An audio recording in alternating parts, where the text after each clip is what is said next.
The candlelight flickered against the knife. I cut into the cake, alone. The echo of the knife dragging across porcelain felt louder than fireworks outside. 52 missed calls buzzed on my phone like flies on a carcass. And still, I smiled. Because tonight was not about cake. Tonight was the night that Trap closed. My brother, Daniel, always wanted center stage. Growing up, I thought it was harmless, his need to shine, to outdo, to steal air from every room. I let him. Family, I told myself, deserves your patience. But patience rots when respect is gone. I sent my birthday invites weeks in advance, a quiet dinner, nothing extravagant. My wife promised she'd help set the table. My daughter picked out balloons. For once, I allowed myself to look forward to something simple.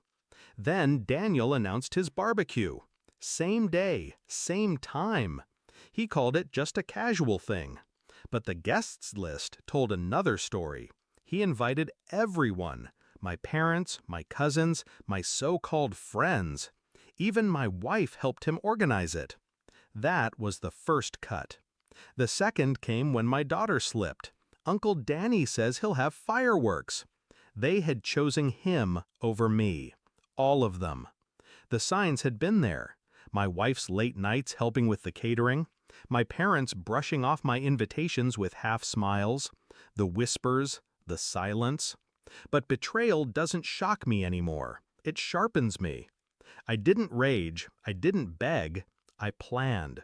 Because Daniel thought stealing my family would break me. He never considered what I could steal from him. For months I had been patient, meticulous.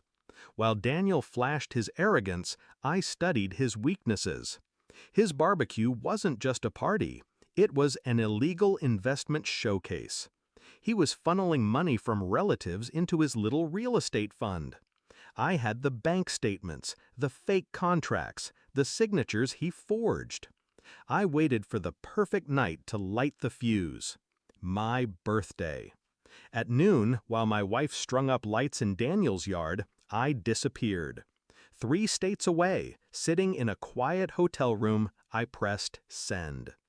Dozens of emails launched like arrows, screenshots, documents, recordings, each one aimed precisely to investors, to the IRS, to his clients, to his wife.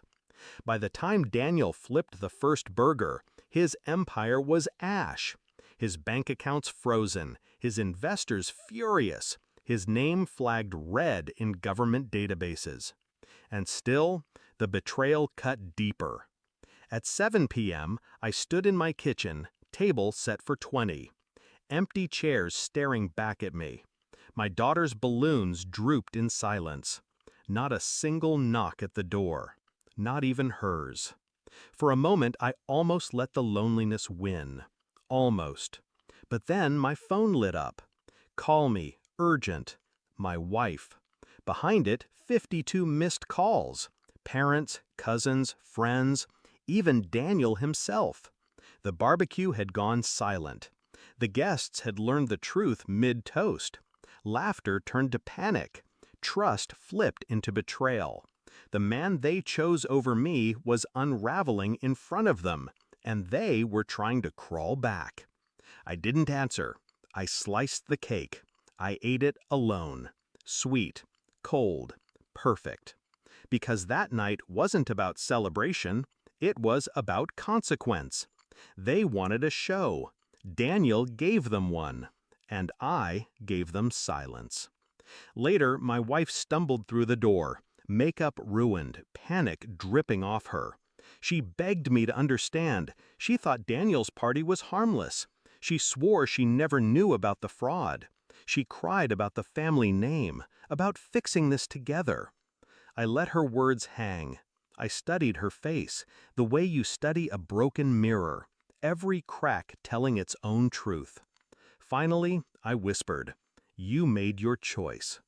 The weight of that sentence crushed harder than any scream.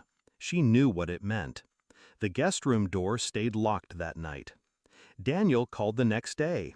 His voice, once booming, cracked like glass. "You did this to me." I didn't deny it. I didn't gloat. I only said, "You took everything from me. I just reminded you what it feels like." Then I hung up. Weeks passed. The silence around me became freedom. No more forced family dinners where loyalty felt like a performance. No more pretending Daniel's spotlight didn't blind me. They all tried, of course. Messages, apologies, excuses. Even my parents called, their voices dripping with guilt. But I let the phone ring. Because forgiveness isn't owed. It's earned. And none of them paid the price. Now, when I think of that night, I don't remember the empty chairs or the quiet house. I remember the vibration of my phone. 52 missed calls. Desperation wringing itself hoarse while I cut the cake in peace.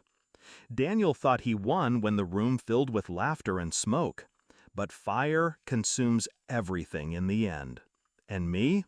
I learned to smile in the silence. Because revenge doesn't always roar. Sometimes it answers with nothing at all.